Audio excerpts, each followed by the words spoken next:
Supreme കോടതി നടത്തിയ സുപ്രധാന വിധി പ്രധാന പത്രങ്ങളെല്ലാം ഒരേ മനസ്സോടെ ആഘോഷിച്ചിട്ടുണ്ട്.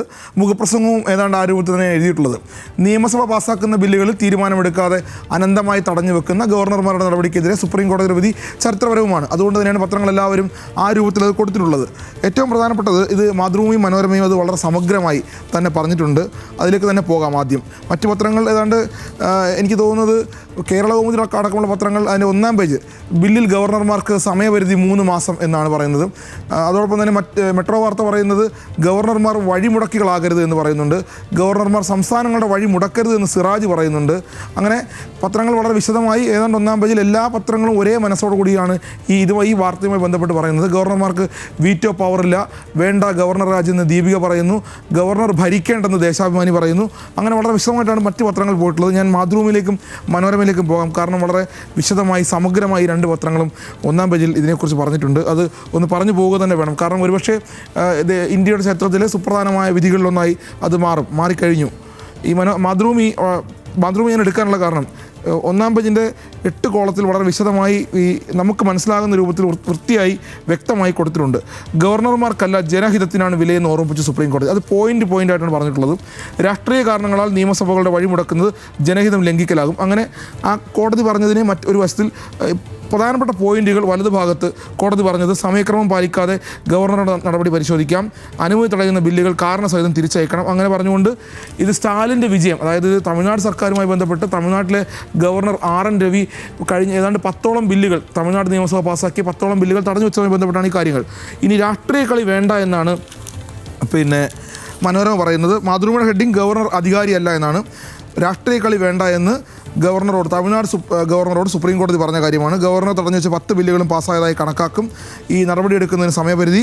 അതുമാത്രമല്ല മാതൃഭൂമി പറഞ്ഞ പോലെ തന്നെ ഈ കാര്യങ്ങൾ സുപ്രീം കോടതി പറഞ്ഞ കാര്യങ്ങൾ വളരെ പോയിൻ്റിട്ട് 1, 2, 3 പോയിൻ്റിട്ട് ഉൾപേജിലും, അതായത് പിന്നീട് ഉൾപേജിലേക്ക് പോകുമ്പോൾ ഏതാണ്ട് മാതൃഭൂമി 8-ാം പേജിലും 9-ാം പേജിലും, അതായത് സെൻട്രൽ സ്പ്രെഡ് മുഴുവനായി ഇക്കാര്യത്തിലേക്ക് മാറ്റി വെച്ചിട്ടുണ്ട്.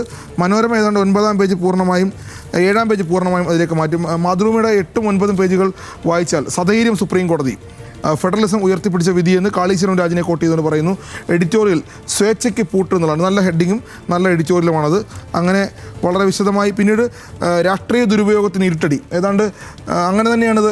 ഏതാണ്ട് ഗവർണർമാരുടെ രാഷ്ട്രീയ ദുരുദ്ദേശത്തെ തുറന്നു കാണിക്കുന്ന രൂപത്തിലുള്ള വാർത്തകൾ ഡൽഹിയിൽ നിന്നും മാതൃഭൂമിയിൽ 9-ാം പേജിൽ ഉണ്ട്. മനോരമ 7-ാം പേജിൽ കുറച്ചും കൂടി വിശദമായിട്ട് കാര്യം പറയുന്നുണ്ട്. രാഷ്ട്രീയ ഗവർണർക്ക് പൂട്ട് എന്നാണ്. അത് ആ ഹെഡിങ് തന്നെ നന്നായിട്ടുണ്ട്.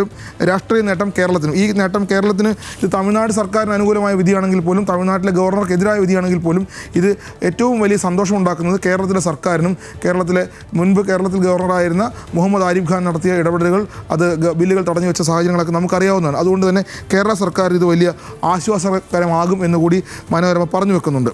ഇനി മറ്റ് വാർത്തകളിലേക്ക് പോയാൽ ഏറ്റവും പ്രധാനമായിട്ട് CPM പാർട്ടി കോൺഗ്രസ് കഴിഞ്ഞു എന്ന് നമുക്കറിയാം. പക്ഷേ പാർട്ടി കോൺഗ്രസ് കഴിഞ്ഞെങ്കിലും പാർട്ടി കോൺഗ്രസിൻ്റെ ചലനങ്ങൾ അവസാനിക്കുന്നില്ല എന്ന് വേണം കാണാൻ. അത് മാധ്യമങ്ങളും ആ രൂപത്തിൽ തന്നെയാണ് അതിനെ കാണുന്നത്. മനോരമ 9-ാം പേജിൽ കൊടുത്തിട്ടുള്ള വാർത്തയുടെ ഹെഡിങ് വായിച്ചുകൊണ്ട് ഞാൻ ഇത് തുടങ്ങാം. വരുന്നു പ്രൊഫഷണൽ വിപ്ലവകാരികൾ. അതായത് CPMൻ്റെ മുഴുവൻ സമയ പ്രവർത്തനത്തിന് റിക്രൂട്ട്മെൻറ്റാണ്. അത് പ്രൊഫഷണലായിട്ടുള്ള വിപ്ലവകാരികൾ CPMനെ നയിക്കുമെന്നാണ് മനോരമ പറയുന്നത്. എന്തായാലും നല്ല ഹെഡിങ്ങും അതിൻ്റെ വാർത്തയുടെ ഉള്ളിലേക്ക് പോകുമ്പോൾ എന്താണെന്നറിയാം. ആകർഷകമായ പ്രതിഫലം, വിരമിക്കുമ്പോൾ ആനുകൂല്യം. മുഴുവൻ സമയ പാർട്ടി പ്രവർത്തകർക്കാണെന്ന് ഓർക്കണം. ഈ വാർത്ത വായിച്ച് CPMലേക്ക് ആളുകൾ ആകർഷകരാകുന്ന സാഹചര്യം ഉണ്ടെന്നാണ് എനിക്ക് തോന്നുന്നത്. മനോരമ CPMന് വേണ്ടി വാർത്ത എഴുതുകയാണോ CPMനെതിരായ വാർത്ത എഴുതുകയാണോ എന്നുള്ള ആശയക്കുഴപ്പം എല്ലാ കാലത്തും ഉള്ളതാണ്. മുഴുവൻ സമയ പാർട്ടി പ്രവർത്തനത്തിനായി ആകർഷകമായ പ്രതിഫലം നൽകി പ്രൊഫഷണൽ വിപ്ലവകാരികളെ CPM റിക്രൂട്ട് ചെയ്യുന്നു. പല സംസ്ഥാനങ്ങളിലും മുഴുവൻ സമയ പ്രവർത്തകർ കൊഴിഞ്ഞു പോകുന്നു എന്ന കണ്ടെത്തലിനെ തുടർന്നാണ് ഈ തീരുമാനം, ഈ നടപടി എന്നാണ് മനോരമ പറയുന്നത്. CPMന് അങ്ങനെ ഉണ്ടോ എന്ന് പരിശോധിക്കേണ്ടിയിരിക്കും. എന്തായാലും ജോലി അന്വേഷിക്കുന്ന ആളുകൾക്ക് വളരെ സൗകര്യപ്രദമായ അല്ലെങ്കിൽ സന്തോഷം നൽകുന്ന ഒരു വാർത്തയായിട്ട് വേണം അതിനെ കാണാൻ. നേരെ മറിച്ച് മാതൃഭൂമി CPMൻ്റെ പാർട്ടി കോൺഗ്രസുമായി ബന്ധപ്പെട്ട് നൽകിയ വാർത്ത, അല്ലെങ്കിൽ അതിൻ്റെ തുടർച്ച എന്നുള്ള നൽകിയ വാർത്ത, CPMൽ ഭരണഘടനാ ഭേദഗതി നിർദ്ദേശിച്ച പ്രതിനിധികൾ എന്നാണ്. അതായത് ഭരണഘടനാ ഭേദഗതി നമുക്കറിയാം, കേന്ദ്ര കമ്മിറ്റിയിലേക്ക് മത്സരം നടന്ന കാര്യം നമുക്കറിയാം. മഹാരാഷ്ട്രയിൽ നിന്നുള്ള പ്രതിനിധി മത്സരിച്ചു. അതുകൊണ്ട് തന്നെ ഇത്തവണ പാർട്ടി കോൺഗ്രസിൻ്റെ ചരിത്രത്തിൽ ആദ്യമായി മത്സരം നടന്നെങ്കിലും ഈ മത്സരം ഇനി, അതായത് ഇപ്പോൾ നമുക്കറിയാവുന്ന മാതൃഭൂമിയുടെ വാർത്ത പ്രകാരം ഉത്തർപ്രദേശ്, ബംഗാൾ, ബീഹാർ, അങ്ങനെ അതായത് ഇപ്പോൾ കേരളത്തിലെ പാർട്ടി മാത്രമായി മാറിപ്പോകുന്നൊരു പരാതി മറ്റ് പ്രതിനിധികൾക്കുണ്ട്. അതായത് തമിഴ്നാട്ടിൽ നിന്നുള്ള ആളുകൾക്കുണ്ട്, ഉത്തർപ്രദേശിൽ നിന്നുള്ള ആളുകൾക്കുണ്ട്, മഹാരാഷ്ട്രയിൽ നിന്നുണ്ട്. അങ്ങനെ ആ പ്രതിനിധികൾക്ക് കേന്ദ്ര കമ്മിറ്റിയിൽ വരണമെങ്കിൽ ഇനി മത്സരിക്കേണ്ട സാഹചര്യമാണുള്ളത്. അതുകൊണ്ട് മത്സരിക്കാൻ അനുമതി വേണമെന്ന് ആവശ്യപ്പെട്ടുകൊണ്ടുള്ള ഭരണ ഭേദഗതി ആണ്. അതിനെക്കുറിച്ചാണ് മാതൃഭൂമി ഈ വാർത്ത നൽകിയിട്ടുള്ളത്. എന്തായാലും CPM-ൻ്റെ പാർട്ടി കോൺഗ്രസുമായി ബന്ധപ്പെട്ട് ഇനിയും വാർത്തകൾ ഉണ്ടാകുമെന്ന് തന്നെ പ്രതീക്ഷിക്കാം. മറ്റൊന്ന് കോൺഗ്രസിനെ കുറിച്ചാണ്. കോൺഗ്രസിൻ്റെ AICC പ്രവർത്തക സമിതി ഇന്നലെ അഹമ്മദാബാദിൽ നടന്നു. നമ്മൾ വളരെ വിശദമായി ഇന്നലെയും അക്കാര്യം പറഞ്ഞിരുന്നതാണ്. അതുമാത്രമല്ല ഇനി അതിൻ്റെ വലിയ സമ്മേളനം, വിശാല സമ്മേളനം, ഏതാണ്ട് 3000-ഓളം പ്രതിനിധികൾ പങ്കെടുക്കുന്ന വിശാല സമ്മേളനം നടക്കുന്നു. അത് 1-ാം പേജിലേക്ക് മാതൃഭൂമി കൊണ്ടുവന്നിട്ടുണ്ട്. ഇന്നലെ മനോരമ വിശദമായി ആ വാർത്ത കൈകാര്യം ചെയ്തിട്ടുണ്ട് എന്ന് നമ്മൾ പറഞ്ഞിരുന്നു. കോൺഗ്രസിനെ സംബന്ധിച്ചുള്ള വാർത്ത മാതൃഭൂമിക്ക് 1-ാം പേജിൽ ഉണ്ടായില്ല എന്നും നമ്മൾ പറഞ്ഞിട്ടുണ്ട്. അതുകൊണ്ട് തന്നെ ആയിരിക്കണമെന്ന് തോന്നുന്നു മാതൃഭൂമി 1-ാം പേജിൽ കൊണ്ടുവന്നിട്ടുണ്ട്. വാർത്ത വളരെ മനോഹരമാണ്. ഞങ്ങളുടെ സർദാർ എന്നാണ്. അതായത് സർദാർ വല്ലഭായ് പട്ടേലിനെ ഇപ്പോൾ BJP കൈയടക്കുന്നു എന്നൊരു ആരോപണം കോൺഗ്രസ് ഉന്നയിക്കുന്നുണ്ട്. അതുകൊണ്ട് തന്നെ കോൺഗ്രസ് സർദാർ വല്ലഭായ് പട്ടേലിനെ തിരിച്ചു പിടിക്കാൻ ശ്രമിക്കുകയാണ്. RSSനെതിരെ പട്ടേലിനെ മുറുകെ പിടിച്ച് കോൺഗ്രസ് എന്നാണ് മാതൃഭൂമിയുടെ 1-ാം പേജ് വാർത്ത. മനോരമ 7-ാം പേജിലാണ് ആ വാർത്തകൾ ഉൾക്കൊള്ളിച്ചുള്ളത്. മനോരമ കുറച്ചും കൂടി വിശദമായി കോൺഗ്രസിന് വേണ്ടി വാർത്ത എഴുതുന്ന രൂപത്തിൽ കൊണ്ട് കാര്യങ്ങൾ. കോൺഗ്രസിനെക്കുറിച്ച് പറയുന്ന വാർത്തകൾ: ഗുജറാത്ത് ചൂടിൽ വാടാതെ കോൺഗ്രസ് നേതൃത്വം. 64 വർഷങ്ങൾക്ക് ശേഷമാണ് ഗുജറാത്തിൽ അഹമ്മദാബാദിൽ കോൺഗ്രസിൻ്റെ AICC പ്രവർത്തക സമിതിയും വലിയ വിശാല സമ്മേളനം നടക്കുന്നത്. ആ 64 വർഷങ്ങൾക്ക് ശേഷമുള്ള ഗ്യാപ്പ് ഗുജറാത്ത് ചൂടിൽ വാടാതെ കോൺഗ്രസ് നേതൃത്വം എന്ന് പറയുന്നുണ്ട്. സർദാർ പട്ടേലിനെ വിട്ടുകൊടുക്കില്ല എന്നുള്ള വാർത്തയും മനോരമയും കൊടുത്തിട്ടുണ്ട്. മറ്റ് പത്രങ്ങളും ഞാൻ മനസ്സിലാക്കുന്നത് ദീപിക അടക്കമുള്ള പത്രങ്ങൾ 1-ാം പേജിൽ ആ വാർത്ത കൊടുത്തിട്ടുണ്ട്. കോൺഗ്രസുമായി ബന്ധപ്പെട്ട് സർദാർ പട്ടേലുമായി ബന്ധപ്പെട്ട് ഇനി പട്ടേലിനെ മുറുകെ പിടിച്ചായിരിക്കും കോൺഗ്രസ് മുന്നോട്ട് പോവുക എന്നാണ് പത്രങ്ങളൊക്കെ പറയുന്നത്. ഇന്നലെ ആ രൂപത്തിൽ തന്നെയാണ് കാര്യങ്ങൾ, ചർച്ചകൾ ഉണ്ടായത്. 1-ാം പേജിൽ തന്നെ മനോരമയുടെ 1-ാം പേജിൽ തന്നെ വിശാല പ്രവർത്തക സമിതിയിൽ അവർ 1-ാം പേജിലും ആ വാർത്ത കൊടുത്തിട്ടുണ്ട്. 7-ാം പേജിൽ മാത്രമല്ല, വിശാല പ്രവർത്തക സമിതിയിൽ രാഹുൽ ഗാന്ധിയുടെ ആഹ്വാനമുണ്ട്. മതനിരപേക്ഷതയ്ക്കായി നിർഭയം പോരാടും. എന്തായാലും കോൺഗ്രസിനെ സംബന്ധിച്ച് വലിയ ആശ്വാസമുള്ള വാർത്തകൾ പത്രങ്ങൾ നൽകുന്നുണ്ട്. അവിടെ എന്ത് സംഭവിക്കുന്നു നമുക്കറിയില്ല. എന്തായാലും അത് മറ്റൊന്ന്, ഇനി ഒരുപക്ഷെ ഈ മലയാള പത്രങ്ങൾ ഒരുപക്ഷെ കൈകാര്യം ചെയ്യപ്പെടാതെ പോയൊരു വാർത്ത മനോഹരമായി അത് മനോരമയും കേരള കൗമുദിയും മാത്രമാണ്. കേരള കൗമുദി 1-ാം പേജിൽ നൽകിയിട്ടുണ്ട്, മനോരമയും 1-ാം പേജിൽ നൽകിയിട്ടുണ്ട്. വാർത്ത നമ്മൾക്കെല്ലാവർക്കും ഒരുപക്ഷെ സിനിമയെ കാണുന്ന ആളുകൾക്ക് അറിയാവുന്നതാണ്. ഗെയിം ഓഫ് ത്രോൺസ് എന്ന് പറയുന്ന ബോളിവുഡ് സിനിമ. ആ ബോളിവുഡ് സിനിമയിലെ ഒരു ജീവിയാണ്, ആ സിനിമയിലൂടെ പ്രശസ്തയായ ജീവിയാണ് ഡെയർ വൂൾഫ്. ആ ഡെയർ വൂൾഫ് ഏതാണ്ട് 12,500 വർഷങ്ങൾക്ക് മുമ്പ് മൺമറഞ്ഞു പോയതാണ്, അല്ലെങ്കിൽ ഈ ഭൂമിയിൽ നിന്ന് വംശനാശം സംഭവിച്ചു പോയതാണ്. ആ ഡെയർ വൂൾഫിനെ പുനഃസൃഷ്ടിച്ചു, അല്ലെങ്കിൽ ആ രൂപത്തിൽ അങ്ങനെ കൊണ്ടുവന്നു എന്നുള്ള വാർത്ത മനോരമ 1-ാം പേജിൽ നൽകിയിട്ടുണ്ട്. വലിയ കൗതുകമുള്ള വാർത്തയാണ്. 12,500 വർഷങ്ങൾക്ക് മുമ്പ് മൺമറഞ്ഞു പോയൊരു ജീവിയെ എങ്ങനെയാണ് തിരിച്ചു കൊണ്ടുവരിക, അത് വളരെ വിശദമായി മനോരമ പറയുന്നുണ്ട്. പുനഃസൃഷ്ടി എങ്ങനെയാണെന്നും മനോരമയിൽ ഉണ്ട്.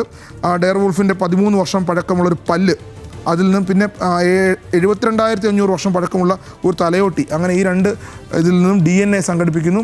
അങ്ങനെ 12,500 വർഷം മുമ്പ് മൺമറഞ്ഞു പോയ ചെന്നായെ തിരിച്ചു കൊണ്ടുവരുന്നു. അത് കേരള കൗമുദിയും 1-ാം പേജിൽ നൽകിയിട്ടുണ്ട്. യഥാർത്ഥ ഡെയർ വൂൾഫ് അല്ല എന്നും പറയുന്നുണ്ട്.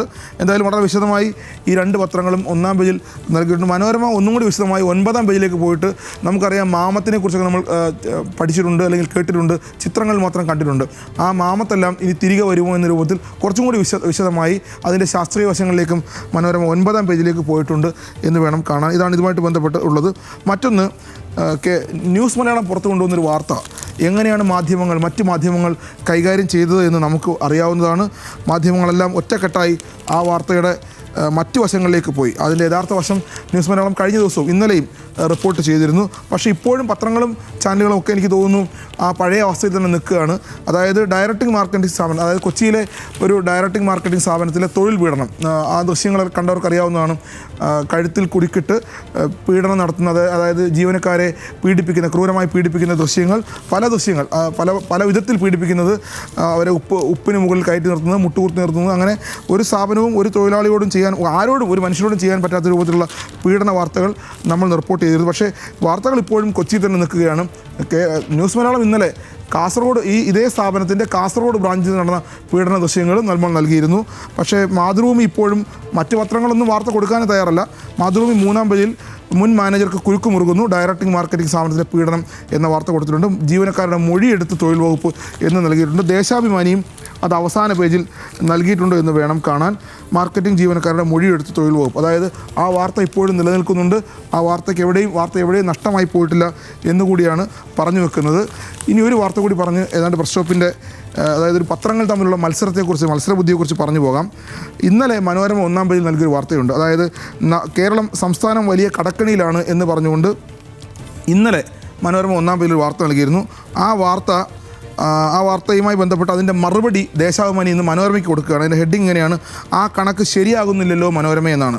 അതായത് സംസ്ഥാനം വലിയ കടക്കണിയിലൂടെ കടന്നു പോകുന്നു എന്ന് തോന്നിപ്പിക്കുന്ന വാർത്ത നൽകിയ മനോരമയുടെ ലക്ഷ്യം ജനങ്ങളെ തെറ്റിദ്ധരിപ്പിക്കൽ എന്നാണ് മനോരമയെക്കുറിച്ച് മനോരമയോട് ദേശാഭിമാനി പറയുന്നത്. വളരെ വിശദമായി മനോരമയുടെ ഇന്നലത്തെ ഹെഡിങ് നവകേരള കടം എന്നായിരുന്നു ഇന്നലത്തെ ഹെഡിങ്. അതിന് മറുപടിയാണ് ഇന്നത്തെ വാർത്ത. അത് വളരെ വിശദമായി മനോരമയ്ക്കെതിരായി ദേശാഭിമാനി മറുപടിയെ തന്നെ നൽകുന്നുണ്ട്. എന്തായാലും സർക്കാരിന് വേണ്ടി ദേശാഭിമാനി വാർത്ത എഴുതുമ്പോൾ വളരെ വിശദമായി വാർത്തകൾ കൊടുക്കുന്നുണ്ട് എന്ന് വേണം മനസ്സിലാക്കാൻ.